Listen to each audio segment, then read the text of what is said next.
right, Edgar, I'm going to go ahead and share. If you want to put yourself on mute, because sometimes it gets kind of wonky when everybody is chanting with their microphone on. But we'll just enter a meditative state.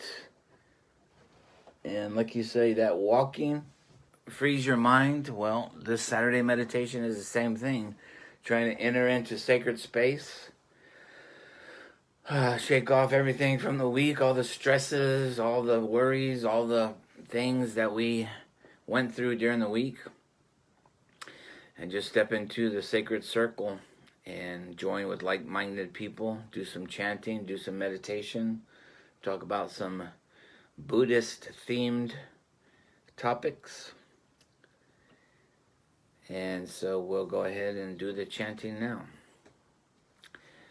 Refuge in the three jewels.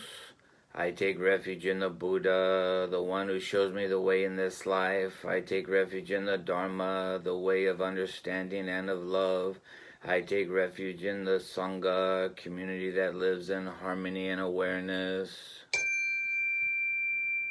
Dwelling in the refuge of Buddha, I clearly see the path of light and beauty in the world. Dwelling in the refuge of Dharma, I learn to open many doors on the path of transformation. Dwelling in the refuge of Sangha, shining light that supports me, keeping my practice free from obstruction. Taking refuge in the Buddha and myself, I aspire to help all people recognize their own awakened nature. Realizing the mind of love, taking refuge in the Dharma and myself, I aspire to help all people fully master the ways of practice and walk together on the path of liberation. Taking refuge in the Sangha and myself, I aspire to help all people build fourfold communities to embrace all beings and support their transformation. We'll bow towards the shrine 3 times.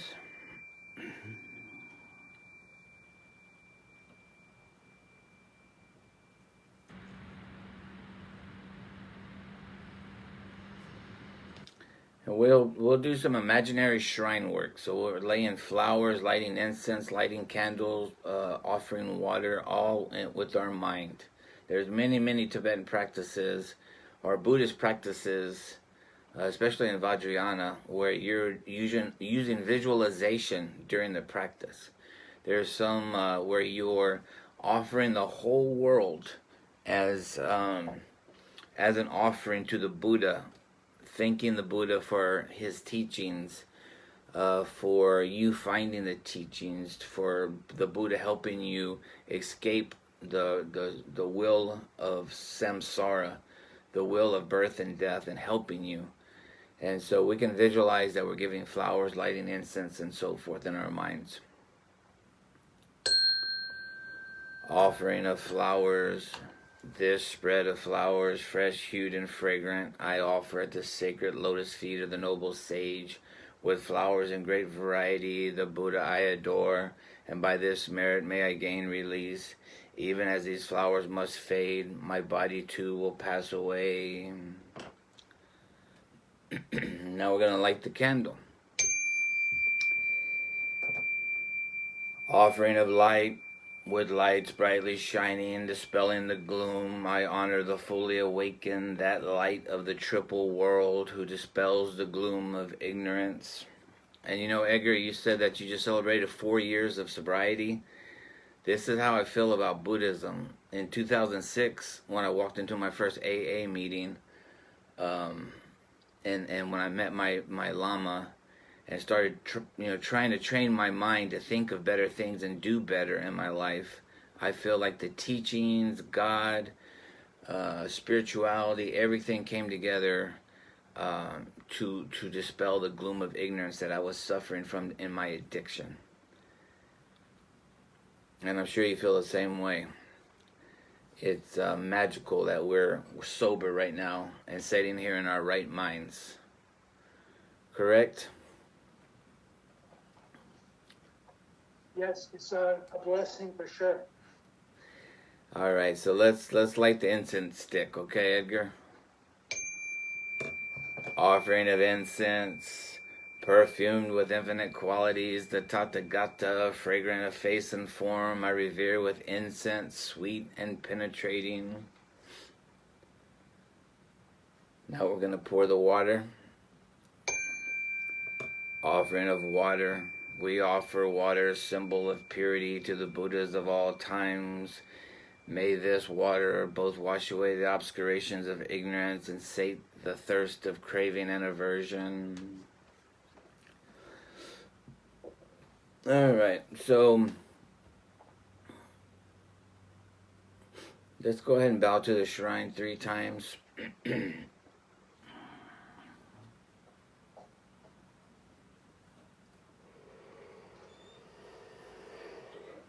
So this next chant is a little instruction on meditation.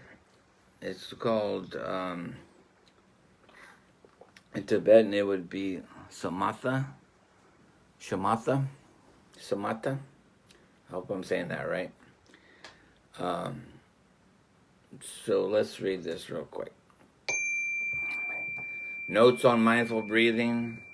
Anapadisati is mindfulness on respiration. Ana means inhalation and apana means exhalation. Concentration on the breathing process leads to one-pointedness of the mind and ultimately to insight, which enables one to attain liberation, freedom, and perfection. The Buddha practiced concentration on respiration before he attained enlightenment, but this beneficial meditation may be practiced by any person irrespective of religious beliefs. We will inhale through the nostrils normally, without strain, without force. While doing so, the mind may wander, but one should not be discouraged.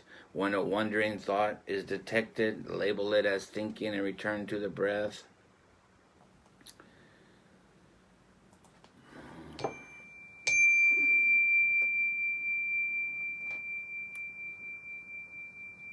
All right, so we were able to do our shrine work and our chanting.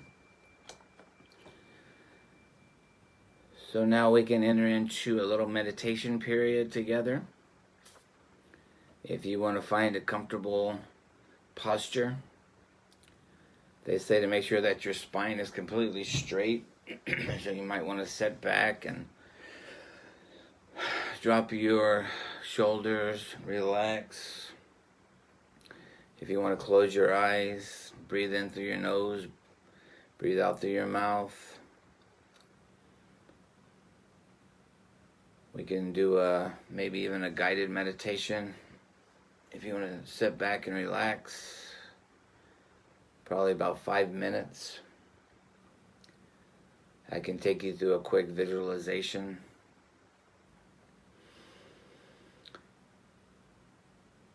And once again, we just enter into sacred space. Just drop your shoulders. Practice breathing all the way deep down to the bottom of your lungs. They say your lungs have 3/4. The bottom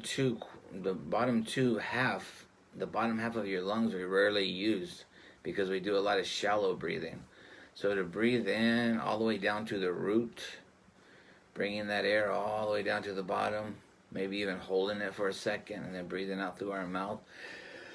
It'll oxygenize parts of our lungs that very rarely get used, and also send life-giving oxygen into our bloodstream, which is so healthy.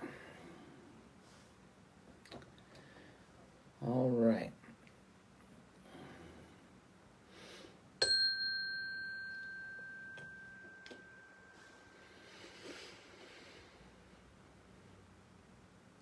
Deep breath through your nose,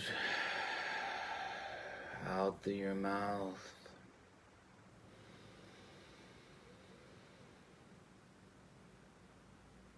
And deep breath through your nose, out through your mouth.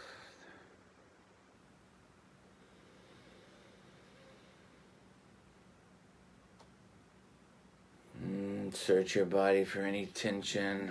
Maybe you're holding your shoulders too high. Push your elbows down towards the ground. Rest your hands in your lap. Push your elbows down towards the ground. Maybe breathe in, pick up your shoulders. Breathe out. Drop your shoulders. Breathing in. Breathing out.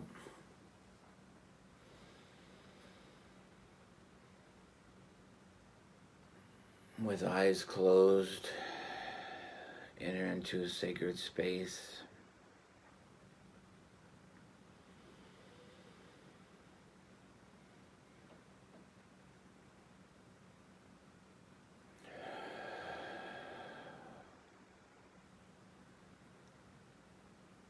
Maybe you visualize that you're sitting beside a tranquil lake on a beautiful day, sitting in the lotus posture on the green grass, breathing in, breathing out, the sun on your face, the sky is blue, there's white fluffy clouds dancing in the sky. Looking out over the water of the lake, it's jeweled.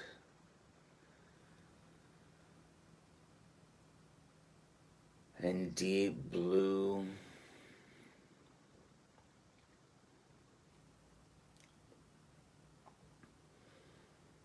Breathing in, breathing out.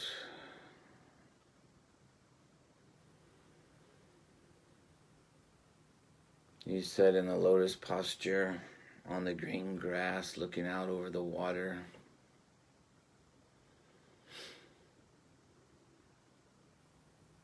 And you can see in the center of the lake what seems to be a small tip of a tree that is rising up out of the center of the lake. An evergreen tree, slowly rising, surfacing out, breaking the top of the water, rising up. And as this tree is rising up, it looks like a Christmas tree. Slowly it rises 4 foot, 5 foot, 6 foot, 7 foot, getting bigger and bigger. The water from the lake is dripping down from each branch. A waterfall of water droplets from the lake trickling down this beautiful Christmas tree. Rising up, a giant, huge tree, casting a shadow across the lake with the sun shining behind it, and the fluffy clouds, and the blue sky, and the water dripping from branch to branch.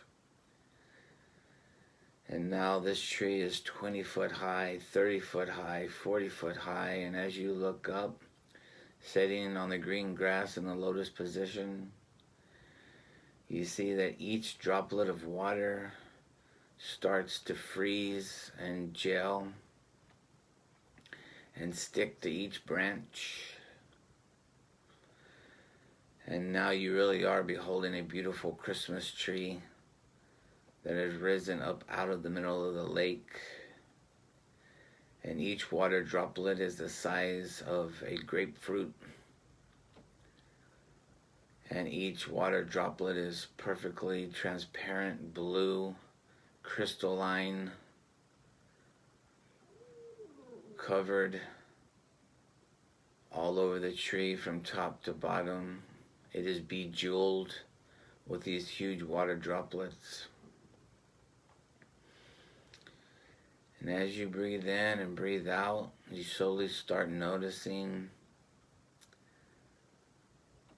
that inside of these giant water droplets, they become like mirrors reflecting you,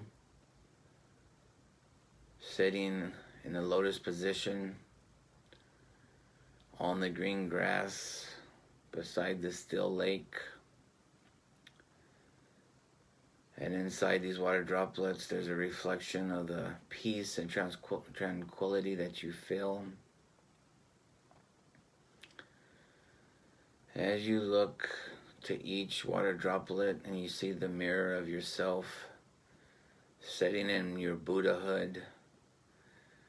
You work your way, your eyes go up the tree to the very top. And at the very top is a huge, giant moon-shaped water drop, the size of the moon, silver, blue, crystalline. And inside that moon-shaped water droplet, you visualize your mentor deity. Inside of that water droplet is someone that you love and someone that loves you. Perhaps it is Christ. Perhaps it's God. Perhaps it's a brother or a sister or a mother or a father or a lama or a guru. Or maybe it's your own higher self. Whoever you feel that is compassionate towards you and loves you and doesn't judge you, and there's no strings attached to their love. That is who you see in this moon silver disc. It is the Christ. It is God. It is Buddha. It is a guru. It is your higher self. And as you visualize them with kind eyes, looking upon you with happiness and joy, you visualize radiating from them to you is everything that you need in this life. They are sending you positive thoughts. They are sending you healing. They are sending you love. They are sending you joy. They are sending you prosperity. They are sending you health from the bottom of your feet, the soles of your feet, all the way to the top of your head. They are filling you completely with healing and love and joy and peace and prosperity and wisdom. And you are being filled with that love. You reflect it back to them. And you breathe it in and you breathe it out. You breathe it in, you breathe it out, you breathe it in, and you breathe it out. And they smile at you, and you smile back at them, and they slowly disappear back into the Dharmakaya, back into the radiance, back into the Buddha nature, and disappear. And all the reflections and all the jeweled water droplets on this majestic Christmas tree, their reflection disappears. And they turn back into water droplets, and they start streaming down the tree. And the tree slowly starts going back down into the water, back down into the parallel universe, or the water, or the wherever it came from, wherever it emerged from, going back down slowly, 30 foot, 20 foot, 15 foot, 10 foot, 5 foot, sinking down, 1 foot, the tip of the tree disappears back down under the water, and you are left with a panoramic view of a unchanging, unruffled, undisturbed lake of blue, crystal clear water on a beautiful day with a blue sky and a bright yellow sun and fluffy white clouds dancing in the sky of brilliance. And you sit in the lotus position on the green grass beside the shore, breathing in and breathing out.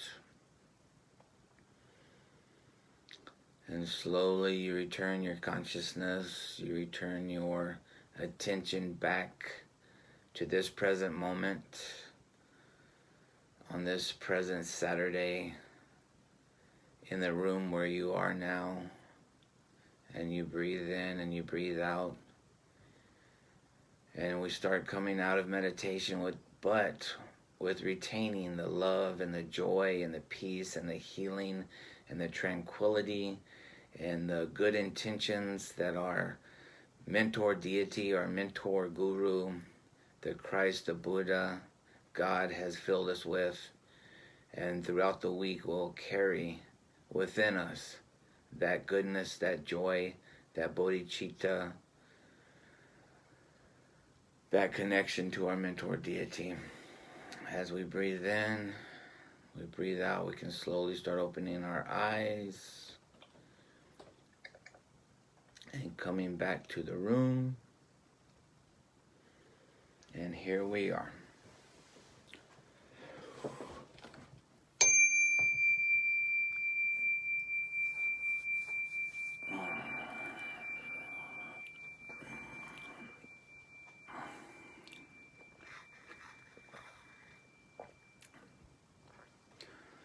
Get anything out of that, Edgar?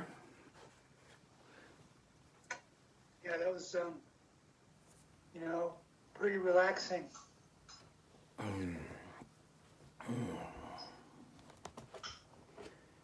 feel refreshed. Take that visualization with you on your walk.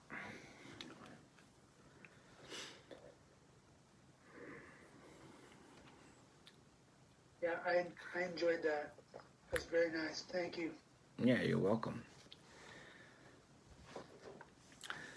So I see there's some other people that have joined us since we started the meditation. So I just kind of want to jump in here and say that for people that haven't done Woke House with us before, you're entering into a conversation that's been going on for like 2.5 years. I've been trying to repay Rinpoche for the kindness, my great Lama Tuku Sori Dechen Rinpoche. I've been trying to repay his kindness by sharing the Dharma since 2006 in various ways. And about 2.5 years ago, we came up with this idea of Woke House. And it's just a very entry-level group where we get together and we meditate and we chant and we practice and we talk about Buddhist themes. Nothing too complicated.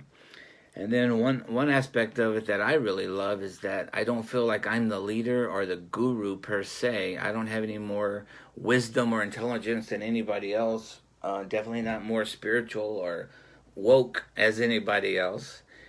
So I enjoy the conversation aspects of this. In fact, if there's not a conversation aspect, if there's not good dialogue and back and forth communication, I don't feel like Woke House was a success. And so we used to meet at 6851 Citizens Parkway in San Antonio at Fredericksburg Road and 410 and on the second floor, and we have like 15 beautiful meditation cushions and these beautiful tankas behind us that Rinpoche gave us. And when the pandemic hit, we learned how to Zoom, so we stopped doing in-person. I started Zooming, then we went back to doing in-person and Zooming. And the great thing about it was we were doing Facebook Live as well, and we would see Rinpoche every Saturday watching Facebook Live, and I used to get the biggest kick out of looking down at the phone and seeing it shows who's watching, and I would see Rinpoche watching from India, and that just made my heart leap with excitement. It also made me really nervous because I'm really hard on myself, and sometimes if I can't do something perfectly, I don't think I should do it, right? But Rinpoche didn't feel that way, and to show us he didn't feel that way, he used to jump in on the Zooms sometimes. And it was such a wonderful treat when Rinpoche would log into the Zoom and he would join us in Woke House and he would give us a few teachings. And the internet wasn't that great in India. Sometimes it would broken and we couldn't hear what he was saying, and we would hear bits and pieces, and Sometimes he would have the robot voice, but just the fact that he would take the time to visit us and interact with us was a blessing and a treat. And I never forget the last time that Rinpoche joined us on the Zoom. Before he got off, he said, "Don't think that your Lama is not watching or not paying attention to Woke House. Never, never think that. Your Lama is always watching. Your Lama always cares for you. With pure intention, just try to share the Dharma. Just try to help people with pure motivation and pure intent." And so that, it just meant so much to us, because we're a bunch of people just trying to do something, just trying to stir up some loving kindness and generosity, and share the Dharma in whatever feeble way we can with others, with Woke House. And for Rinpoche to come in and just say that, we're not doing this in vain, that your Lama is always watching, your Lama is always interested, and your Lama's behind you, you have your Lama's blessing. So then after that, whether we had 20 people or we had one person, or sometimes I was there by myself, I would go set up all the cushions and put the tankas up on the wall and set everything up and get the shrine ready, and no one would show up. And then the next time, 20 people would show up. You never knew. But I knew that our Lama was there, and our Lama was watching, and it was worth it. So, but since the last time COVID numbers went up again, we took a hiatus, and it was kind of getting frustrated going back and forth on Zoom. So we kind of took a break. But then once we started meeting with Jerry and Michelle and all the YTDR folks, we were invited to, start doing something weekly on the YTDR Zoom. And so what better thing than just go from our Woke House Zoom channel to doing using the YTDR channel to continue this conversation that's been going on since 2006. And so I welcome all of you to our practice today. We're going to be talking about our favorite thing, bodhicitta. So I just I've been doing a lot of talking since we started, and like I say, this is a dialogue. This is definitely not a one-way thing. So if you have anything to say, how you're feeling in your body today, anything that came up for you during the meditation, anything that you want to say about Rinpoche, anything that has been going on with you during this week, anything, you're free to share right now, and let's just engage with each other.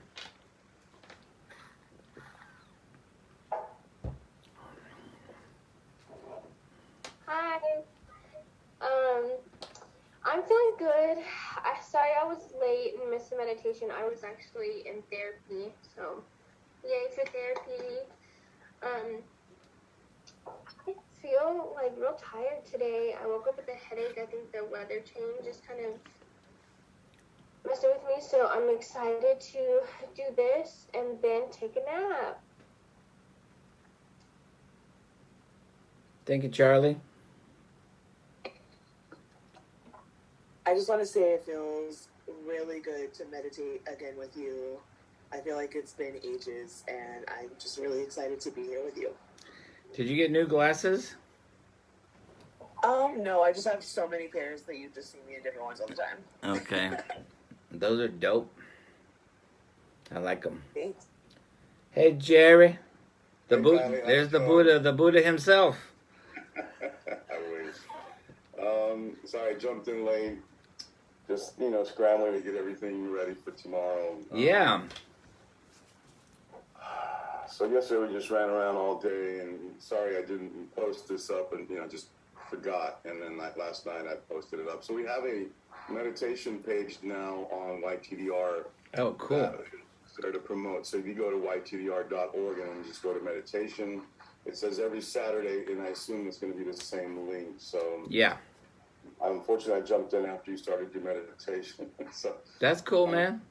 But it was great. It was awesome, and it's good to start this. I think it's a good deal. I think it's a good thing, and we put it out to the universe, and let's see what it kicks back to us. Colleen, I really appreciate you doing this. It means a lot.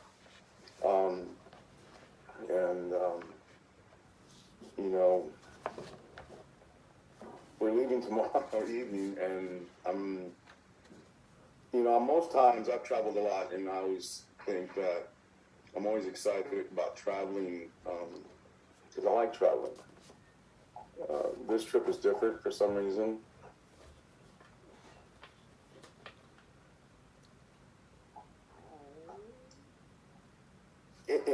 In the sense of how I feel about traveling, not necessarily the importance, the significance of it. It's a significant trip. It's a huge trip, and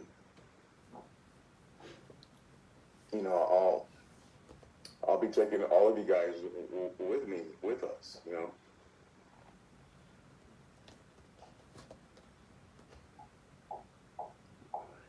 So, as much as I look forward to it, I don't really look forward to it. It's kind of hard to explain, I'd rather be here in the comfort of, my madness and my environment and everything. So this is way out, way out of that,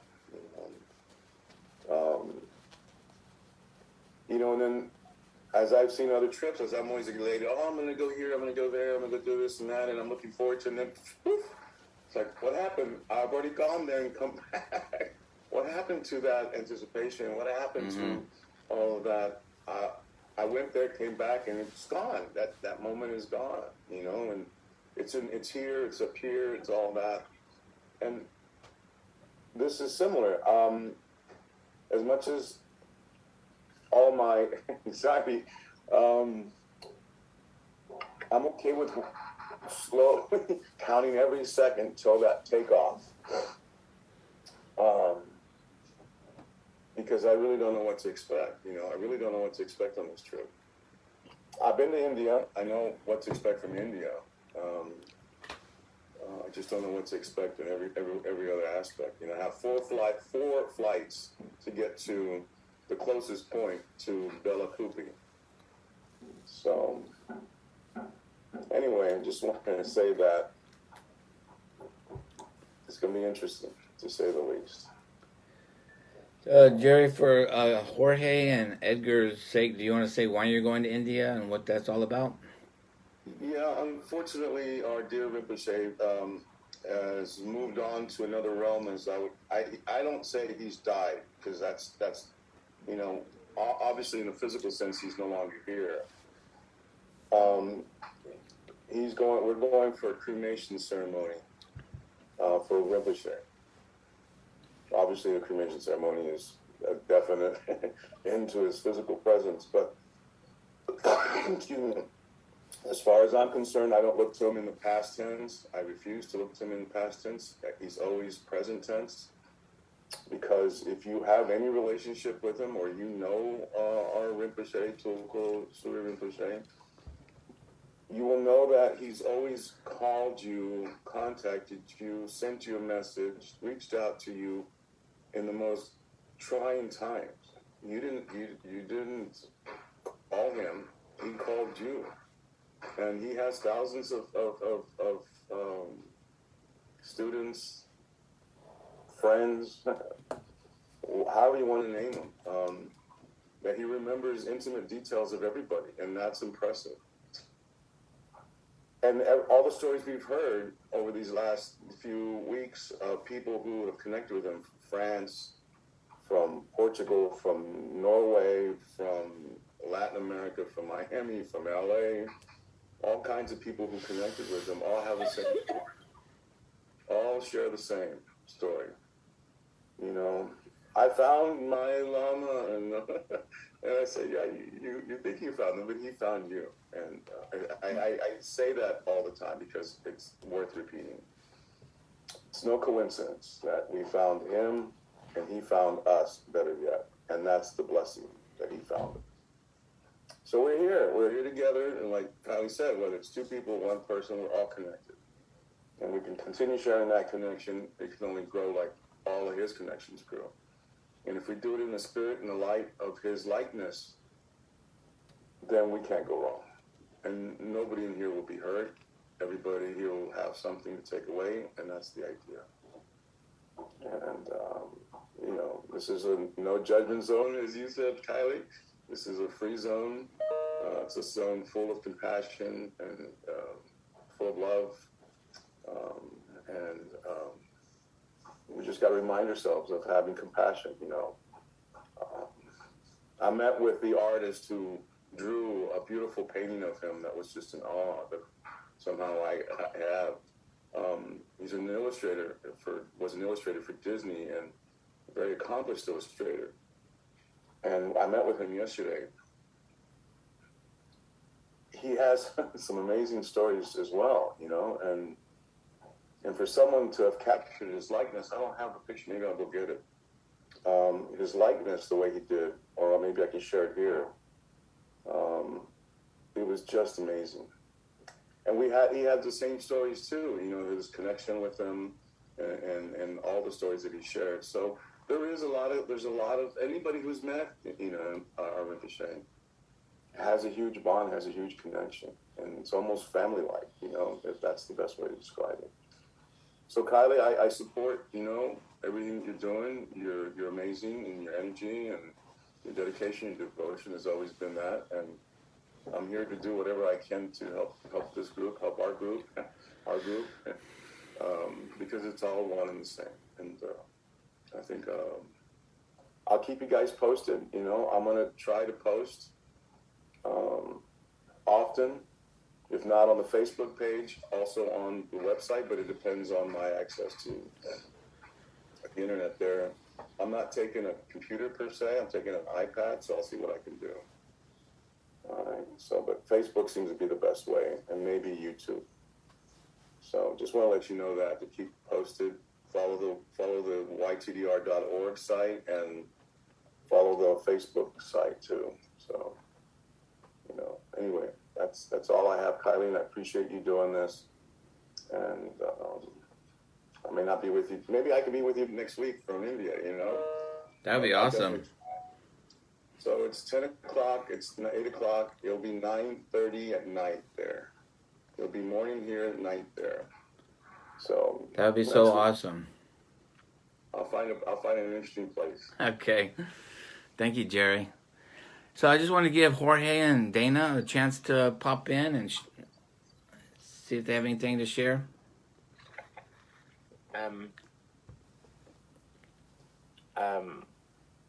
Yeah, hi Kylie. Hi. I don't have my camera on, sorry. You thought you were going to get away with being quiet today, huh? Maybe. So, first of all, just wanted to, So, after I met you over at Clubhouse a long time ago, I remember that you had talked about where you had come from, and you mentioned that you even had some videos on YouTube. I remember watching them after I met you, and I thought, oh wow, this guy's pretty cool. Even I think you had mentioned, that there was an article about you that someone had done a while back when you were doing meditation under like a bridge, I think, with some of the homo. And so when I watched the YouTube, you talked about how you had met, My llama? Yes, your llama. Sorry. No, it's okay. And I just wanted to say that I'm very thankful for the fact that you had that opportunity and that you had him in your life. And because it does, like, the thing that you do here and in Clubhouse and everywhere, like the person that you have become has touched people's lives. And so I just want to say I'm thankful for all of that, honestly. Thank you, George. And I feel the same way about you, obviously. Thanks. And that... Go ahead. No, I was just saying, so many stories like Jerry was saying, like, now that after our Lama has, left this incarnation, we're starting to hear stories from all over the world of him touching people And from his touch, that kind of is like the ripple on the water, the ripple effect that goes out and affects everyone. So I appreciate you saying that so much, and I appreciate you. Oh, thank you. And I definitely agree with what Jerry said a minute ago and what you just said, because I mean, like, to talk about your llama in the past tense would not be correct, because he is still here and he's still touching people's lives, like you said. So, just want to say that. Thanks, George. Dana, did you want to pop in and check in? I'm going to see if this works. Can you hear me? I can hear you. Can we see your beautiful face? Not this morning. Okay. I would scare everyone this morning. Okay. Okay. No, I'm glad to be here. I started out on Facebook and jumped over here and tried it on Zoom, so I wanted to check both places. Wanted to make sure that anything that you guys have to say or post to remember Buddhist Friends, there's about 80 members on that worldwide. We'd love to have anyone join in, contribute to the Buddhist Friends Facebook page. And if anybody would like an invite, let me know, or just search for it, Buddhist Friends, and we'd love to have anybody join us that would like to be on that page as well. And it's mostly a lot of this group as well as across the world. It's not big, but I'd like for it to be much bigger and more active. So, Jerry, I'd love for you to share anything you have as well. And Jerry, I want to say that I'll be praying for you. We'll be praying for you and everyone on the trip. And thank you for representing us. And like you said, I thought about it the other day, and we met the first night, and I said that I thought we had more time with Rinpoche. And then it dawned on me, I thought, I don't feel like he's gone. I just feel like he's in a different presence in my life. And that made it so much easier. Because I do think he is still watching us and with us and guiding us. But other than that, we're good. Thanks for having us on. Thanks for doing this, Kylie. Yeah, and Dana, your name kind of, and I don't know, it's like not in Tibetan or Sanskrit or something. It's like Dana is like a generosity, a donation. Have you ever heard that? And Rinpoche told me that, and he always called me Dana. He never did call me Dana. Yeah. And that's okay, and I like that. I would actually prefer to change it, but it is what it is. So that's what I was going to say. That's what Rinpoche told me about your name one time. Mm-hmm. That you are like a donation, a blessing, a gift of generosity to the Dharma. And your name even says it. Oh, that's very sweet of him, and very honored to hear that. Thank you. I'll try to live up to that honor. All right. I don't know about the donations. We're a little short on funds right now. Right. We're saving for another transplant. Darren needs a kidney transplant, so any prayers that you guys have, please share them our way as well. Absolutely. Thank you. And I was going to say, I don't know if you've been to that Woke House Facebook page, but you can post stuff from Buddhist Friends on the Woke House page if you want to. Okay, great. You can probably post stuff on the YTDR page, whatever you want to do. Okay. I'm sure that's fine. Okay, great. So I see Kayla's off camera. Charlie joined us. I'm curious, just kind of before we move into the teaching. I know my experience with meeting Rinpoche for the first time, but what was it like for y'all to be young folks to experience a Tibetan Lama? And what was y'all's relationship like with Rinpoche? Well, because I was young, I always thought, and in Floresville, everybody was primarily Catholic, so it was kind of something kind of goofy, like, oh yeah, my dad's Buddhist, Oh yeah. Oh. He actually has a teacher, a monk. Okay, this is cool. This is going pretty far. And then when I met him, it was really cool because I feel like he broke things down, even to where I could understand as a teenager. And so even though I didn't know much about Buddhism at the time, I could still take little bits and pieces of what he was saying and apply it to my life, like even as a teenager with no bills or anything like that. It's like, you still have to be compassionate towards other, and I think it kind of helped me be a little bit more compassionate and more kind and be more aware of other people's feelings, because when you're a teenager, you're very egocentric. And so it kind of just made me want to be nicer to my parents, my step parents, and stuff like that. And it was really fun to do. To go see him, it's not like I didn't feel like I had to be dragged there. It was a cool experience, and it's something that not a lot of teenagers get to experience. So I thought it was really fun, and it was such a blessing to do. Thank you, Charlie. Yeah, it was definitely interesting meeting him for the first time. I was very nervous. I was young and I had no idea what to expect. We had been in primarily like Christian churches for our whole life, and then here was this Lama that was like, hey, let's talk about Buddhism. And it was a little bit nerve-wracking at first, being young and trying to understand, but I remember we were at this coffee and ice cream shop that Floresville had, and I remember asking him, like, what, like, just put it to me, like, really simple, like, what should I take from this? And he just told me that kindness is important, and I just, like, always kept that in the back of my mind, that kindness is important, and I feel like that's been, like, a huge change to my life and change to my thinking. And every time he reappeared in our lives and was like suddenly back in Floresville, it seemed to always coincide with like when we needed him there and we wanted to hear what he had to say. And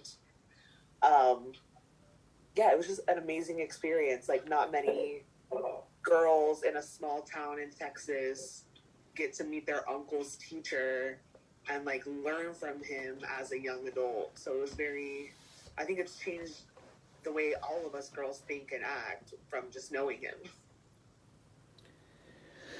Yeah, and that's go ahead, Charlie. Sorry, just what you were saying about like the ripple effect from Lama Chuku. It's like Lama Chuku,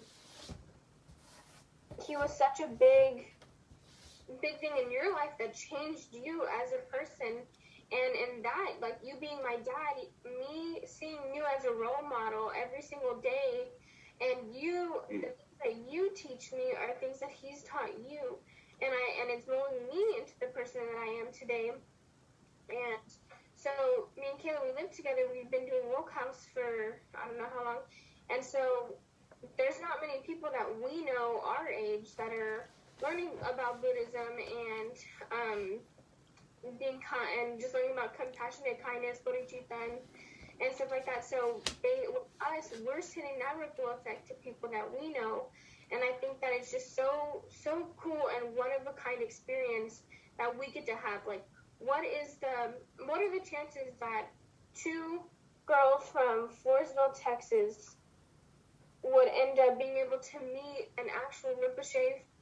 That's insane to me. So it is really, really cool for me if you think about the big picture.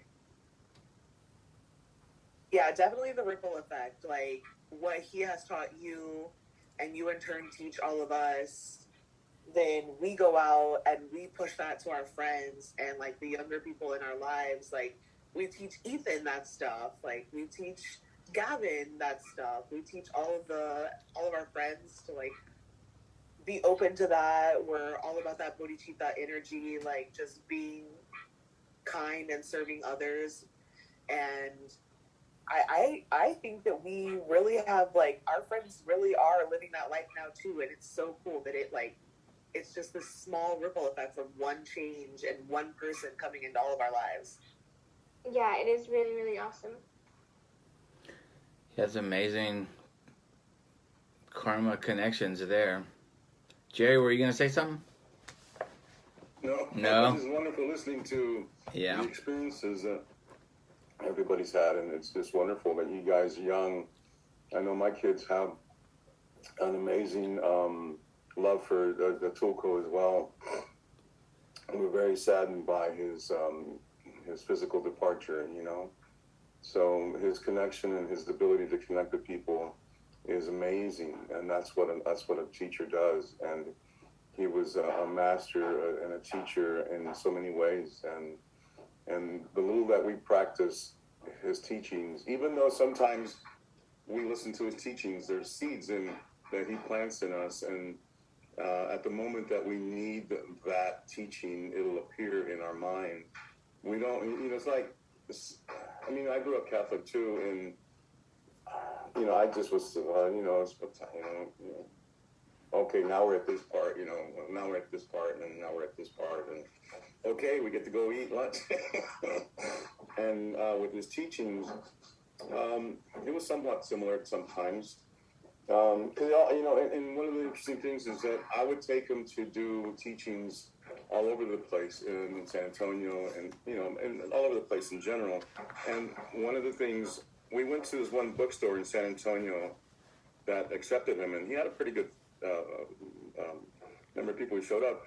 And the owner was nice, she was very nice, and she listened to like the first day and the second day, and then the third day I think was the last day, and she said to him, to Tuko, "Are you gonna say anything? I mean, your teachings are all the same." And he just like what? Didn't answer it and just turned around. And I said, "The teachings are all the same." And I said to myself, and I listened to him, I said, "They weren't the same. You just heard the same thing. There's a difference. And what you heard was the message you needed to hear at the moment. What you wanted to hear, you didn't. And there were other messages, because I have those tapes, and I listened to them. And I think that was really, she was my teacher at that moment, because I said to myself, I said, how could you hear the same thing when it sounds the same, but it's not? And so that's when I said, aha. It was a kind of aha moment. We hear what we need at the moment. The rest of it goes somewhere back in here, who knows where. And I know that I've had to pull those teachings in some of my times. I had to draw upon them and didn't realize that they were there until I needed them. And that was really powerful. I mean, and just to share a little bit, I mean, I had stage 4 lymphoma, cancer, and I'm needle phobia. I have needle and hospital and doctor phobia. I mean, put a big spider on me, put the grossest. I'm okay with that. But a needle? No. Let me jump off the 5th floor first. Let me run through a brick wall. No.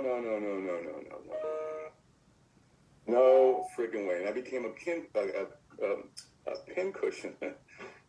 And so I had to say, how do I deal with this? I had to deal with this. And so, long story short, I went back to my teachings. I went back to the meditation. I went back to listening to his voice, listening to everything. And I learned how to become a third person in the room, looking back down on me. I wasn't here. My body was here, and I would tell the doctor, I said, listen, I just want to make sure you're going to be okay. I said, I'm going to be fine. Just, I'm going to go to a happy place. So I'm basically saying that all of these things that I heard in all the meditation and everything that I subconsciously absorbed, I had to tap into. And I think that we will all tap into that. And it's my mission to put as many teachings on. I have hundreds of hours. I have 100 hours or more of his teachings. And it's going to be my mission to put every one of them online. And the purpose of that is because I could draw from that. And so I would go away, and they would do some pretty gnarly stuff on me, you know. And then they would interrupt me and say, "Are you okay?" And I says, "I was fine. Now I'm here, and I feel everything that you're doing. You know, thank you. I just want to make sure, okay, yeah, I was perfect. But I guess they were alarmed that I wasn't moving or responding or to what they were doing. And they had a sense, so they had to kind of bring me back. And that's when I said, oh, ouch, you know, ouch. And again, I'll go back to the point here is that those teachings that you got in the discussions that you have with your Lama, because he's your Lama, are for you. They're intimate. And it means nothing to anybody else, perhaps. And as long as it means something to you, that's the most beautiful gift in the world that you can have.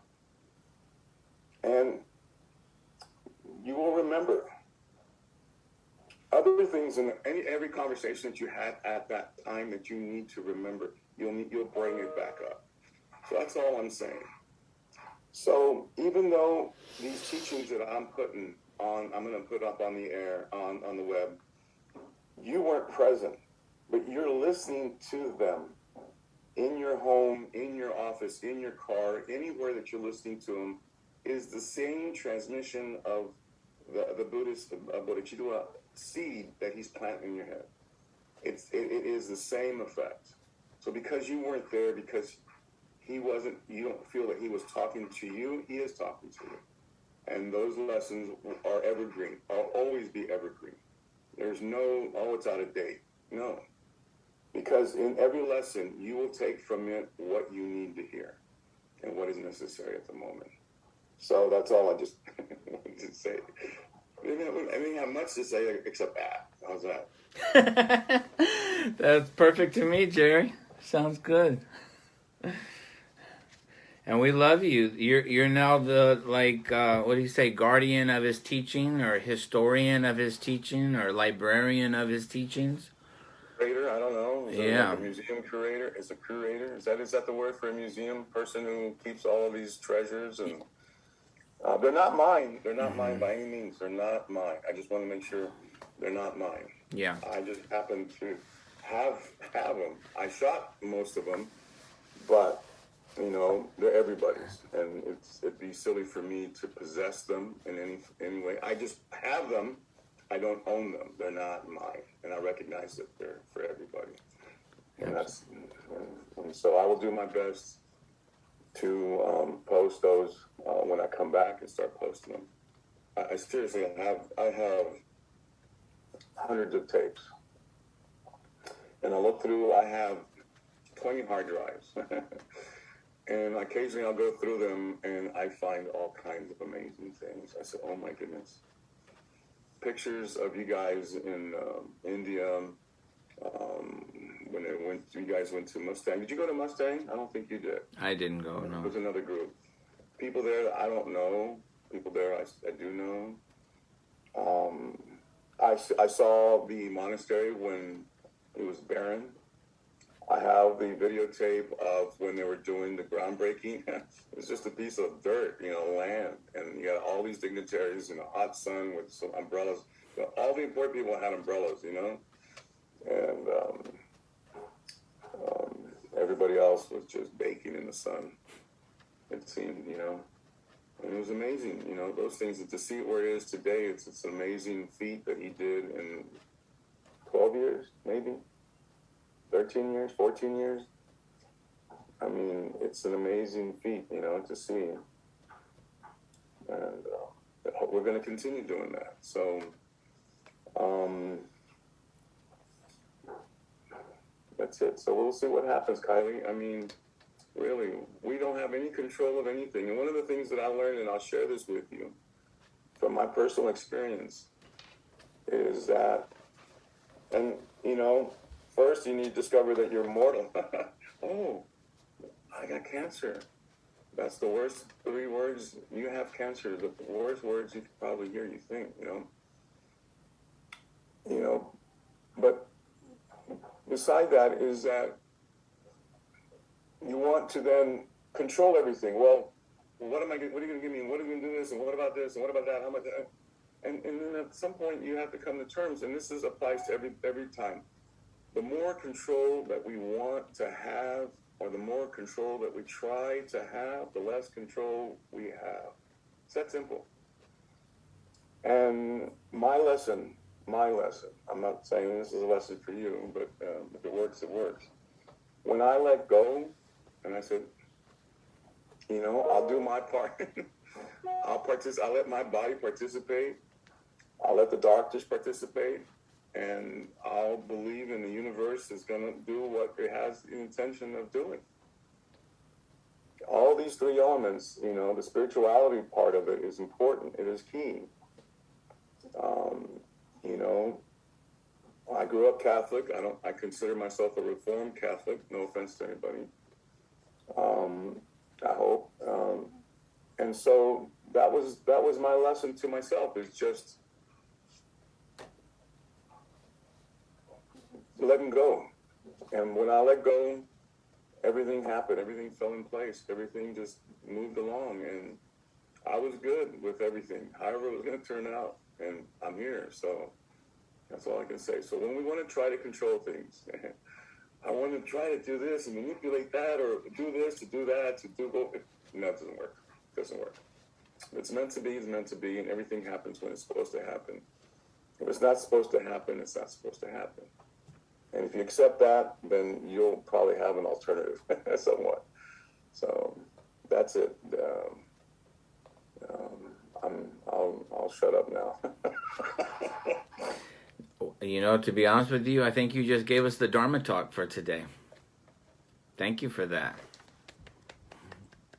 You're welcome. It's not intended. It's just, stream of consciousness, and just thinking of all these things I can share, and I have a lot to share, because, my mama shared everything with me, and I owe that to him. I pay homage to him. Like I said in my little post on the website, is when we honor ourselves, we honor him.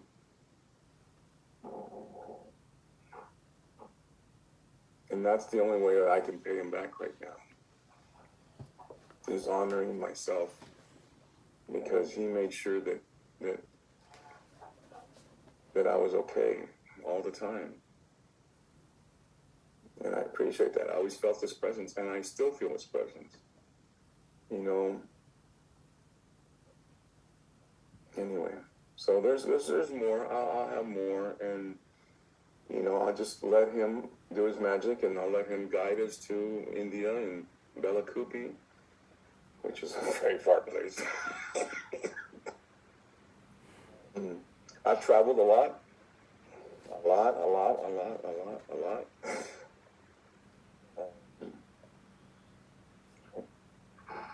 This one is, I haven't told my wife what she's in for.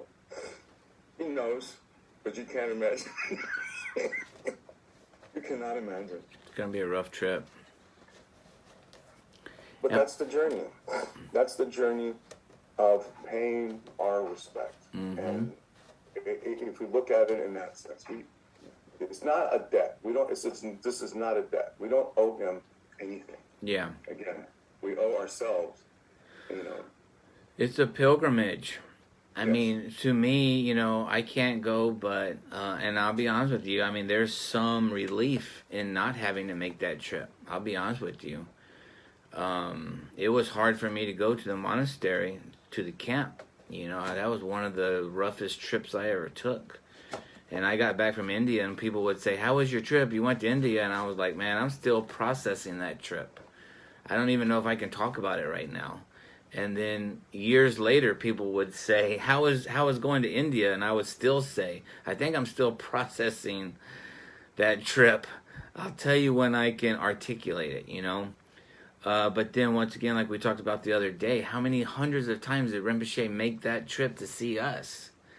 Like when Kayla and Charlie talk about Rinpoche being in an ice cream shop in Floresville giving teachings, that's no easy win. That trip took everything. He gave up everything to make that trip to Floresville and share that wisdom with us. So for, even though it's not payback or you don't owe Rinpoche anything, it's just for y'all to make that trip to be there at his cremation ceremony is just in some small way like a, once again, is that generosity or that donation or that kind of like sprinkling some kind of, just in some small way repaying his kindness. And I say this from the bottom of my heart. I'm taking all of you with us.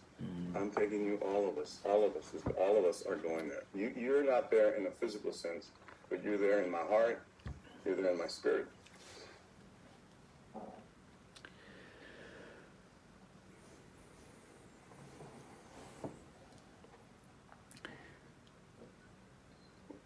And it's not that I owe him anything. I owe it to myself. I owe it to ourselves to go. And that's what's important. That's what matters. So the fact that I'm not sure what to expect is also a blessing in itself. My expectations are not high at all. And they're not. And I'm okay with that. I prefer that. Because I'm not going there with any anticipation that I'm going to get something in return. I've already got my blessing. I've already got the gift. It's like every day is Christmas, if you want to put it in a Christian sense, it's a Christmas every day. It's a Christmas for me, and that's the way I look at it, and I'm delighted. And being nervous, I guess, means that I care. There's a lot of construction going on around my house, and that's the maggot wagon, as we call it. It sounds like harmonicas, a bad harmonica. I'm going to go have breakfast. He just pulled up. Yeah, Kylie, I mean, we'll see. I had something else that came to my mind when you were talking. I've taken everybody with us, and everybody will be there. And of course, it's not physically possible for a lot of people. Yeah. I just turned 60, so if I don't travel another day, which I doubt it, because Elizabeth wants to travel and see some places, and I've been to about 50 countries, some of them a couple of times, and I've been to all but one continent, in this world. I've had a lot of time on airplanes and hotels, and when I dream, I'm always visiting somebody. I told Elizabeth that I have several lives because I always have. But as a cameraman, as someone who's done documentaries and videos and news and whatnot, I always dropped in people's lives, and they didn't know me. Next thing I know, here's a stranger with a big old contraption on him. He's recording our intimate lives. I'm in their living rooms. I'm in their kitchen. I'm in their bedrooms. I'm in their homes. I'm in their face. And I dream of those people all the time, And so, anyway, I have an interesting subconscious. When I close my eyes, I have many worlds I go to, and I wake up thinking, that was weird. Well, yeah, I had a very weird life, and I've been part of many living rooms and part of many good things and many bad things, and that's a lifetime to process, And so, but hey, I have no regrets. I made it this far, and who knows, who knows? And you youngins, got the roll ahead. Oh, I know what I was going to say is when Toko was at that ice cream shop in Floresville, or when he was at a bookstore in Windcrest, or when he was in a bookstore in San Antonio on Blanco Road, he was present. He was in the presence. He was in the now. He was in the moment, always. I mean, if you think about all the things that he had to do back home, the things, the people he had to worry about, when he was with you and he was there, wherever he was in the present. He was in the moment. And that's the other lesson that we have to learn. I have to learn. I'm talking to myself, is I'm here. And this is the most important thing right now, is this conversation we're having. This little get-together is the most important thing in the world. The hammering out there, the lunch wagon going by, that's distraction. That's for monkey mind, and I have that. We all have that, I think. And so that's what we have to appreciate, is when he was with us, he was with us. And so when we're with our loved ones, we got to be with our loved ones. Because nothing else really matters. That moment, because you go back and you think of that ice cream shop, how much would you like to have every second of that moment? And every time you looked at your phone or that you got distracted, you broke that moment. And how would we want those seconds back? Dana says we thought we had more time with them. Yes, we always think we have more time with our loved ones. But all those times that we had that we were distracted, those are seconds that we could have had extra. and we all do this. We all do this. And so going forward, when I'm with my son, with my wife, yeah, I'm distracted. I got million things to do. But I have to come back to the moment, because that's the most important part of anything. And so that's something that triggered when you were talking about when he's in Floresville. Oh, and I don't know the other thing I want to share with you. I'm going to put this on there too. When he first came to San Antonio, I don't know how I did it. I got him on KTSA radio. He went on the radio. He had his headphones on. He was in the radio station. And he was talking Buddhism back in 2000, 2001. The radio station in San Antonio, the AM radio. And I recorded the whole thing. So I have him on the radio talking about his life and his journey and who he was and all of that. I mean, these are priceless treasures. We hear his voice, hear his story when he first started. That I think that's amazing. I don't know. To get him on the radio, his first time in San Antonio, second time in I don't remember.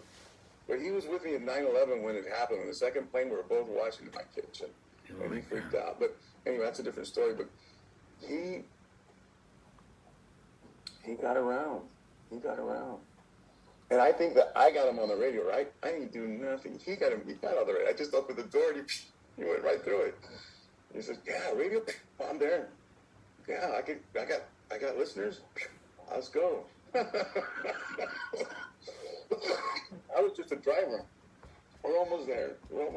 Here it is, And that was a true blessing to drive him around and just see him meet people, and people meet him and react to him, respond to him. Some good, some bad, some all over the place. But just to see that, he's just amazing. It was an amazing. That nobody was ever going to take away from me. And as much as I like to share that experience, I can't. I can only describe it.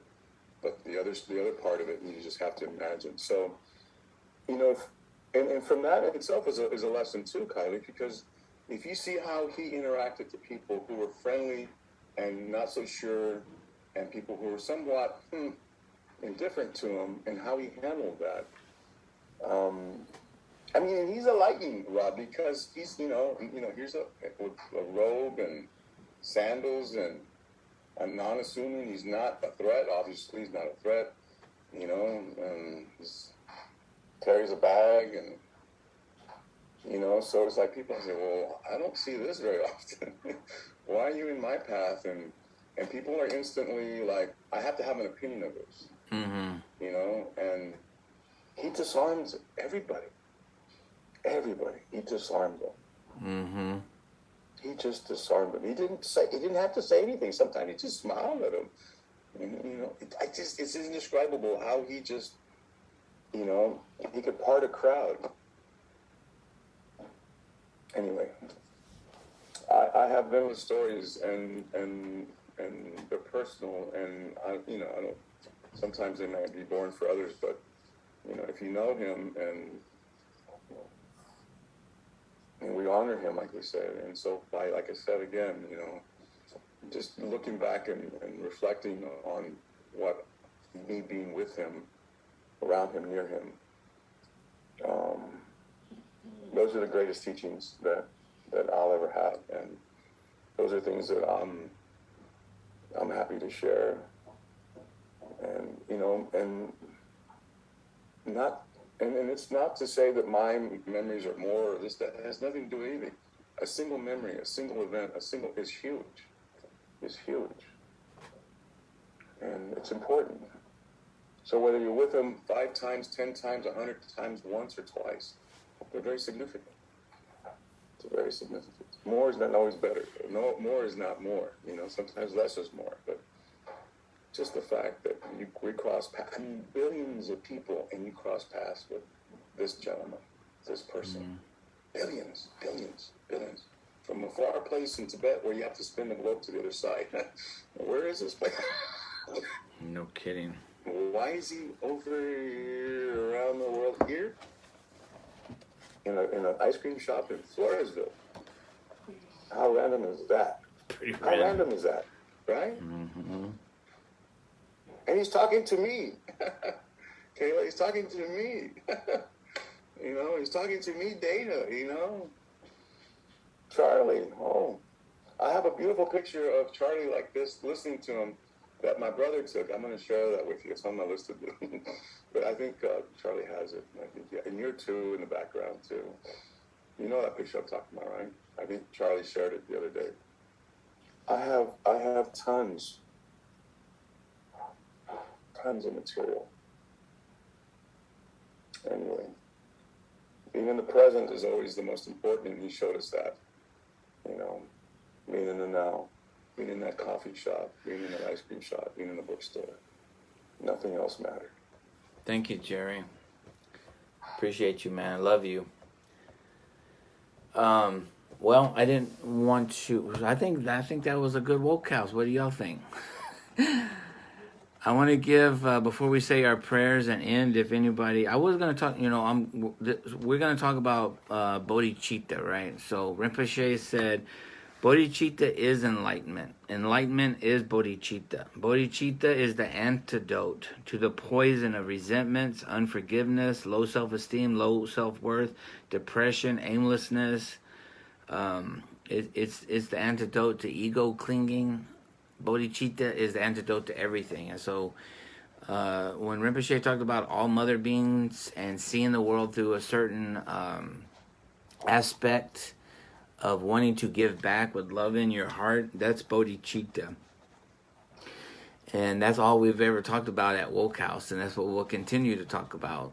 And then next Saturday, we'll go through. I have a deep connection to the Bodhicharyavatara, which is written by Shanti Deva.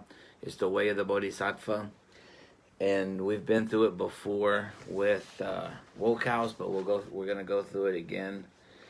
And there's some beautiful teachings about cultivating bodhicitta, just stirring bodhicitta up in your heart, so that you're not broken and bitter when you face the world on Monday.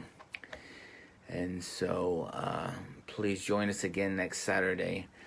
But before we say our closing prayers, I just wanted to give everyone an opportunity to say something. Do you have something in your heart or something that you want to share before we close? Please do that now.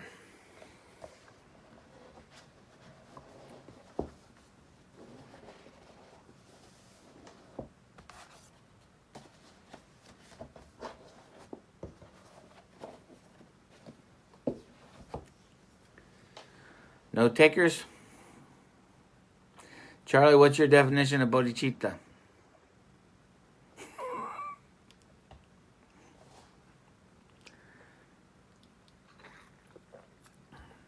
Kayla, what's your definition of bodhicitta?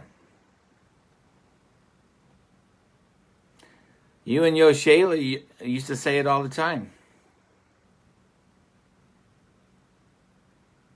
You're trying to look it up on your phone?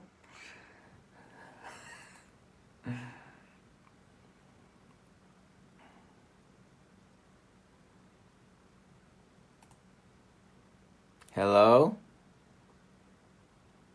You talking to me? No. I'm messing around with Charlie and Kayla.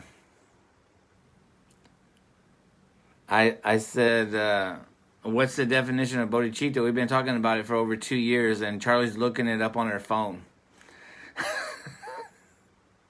And you're on mute also. Oh, I'm sorry. I didn't realize I was on mute.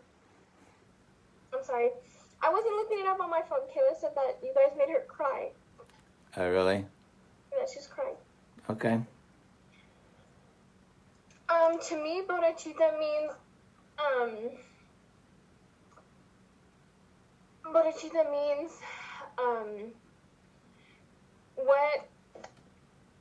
what you put into this world, the world gives back to you. And so you have to shine your light, and light will be brought back to you. And your ray of light will be shined to other people, and they will have ray of light shining out of them. Just like the ripple effect we were talking about. Okay. Thank you, Charlie. Kayla, did you want to add anything to that about bodhicitta? Or she stepped away from the camera? I'm back. Okay. It's the way you've taught us is like it's like compassion and empathy for all beings. Yeah. All right, Kayla. Thank you. All right. So if you put yourselves on mute, we'll say the closing prayers together.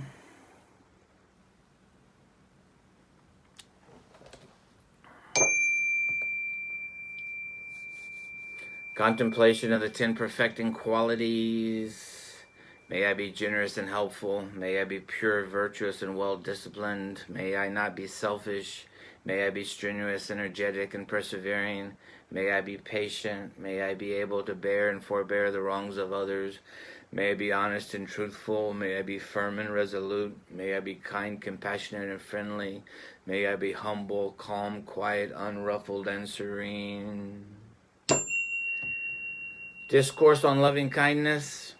Just as a mother would protect her only child, even at her own life's risk, so let everyone cultivate a boundless heart towards all beings. Let our hearts of boundless love pervade the whole world, so that all beings without exception might be happy.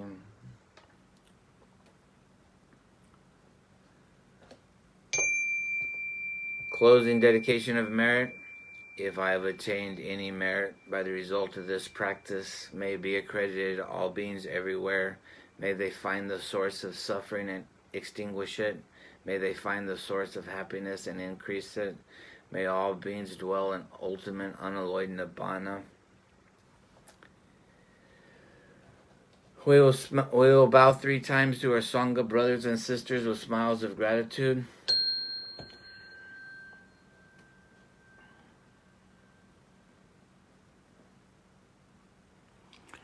The Sangha is the community, and so Buddha said, when you see the Sangha, you've seen me.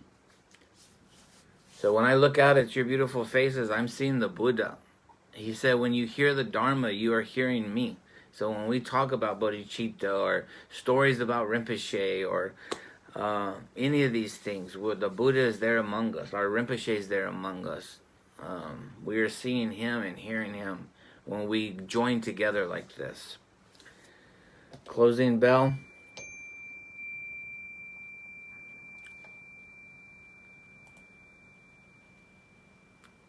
All right, so that was a Woke House. Thank you so much. Jerry, y'all leave when? Tomorrow? Oh, at 6 o'clock is our flight, LA time, so 8 o'clock your time. It's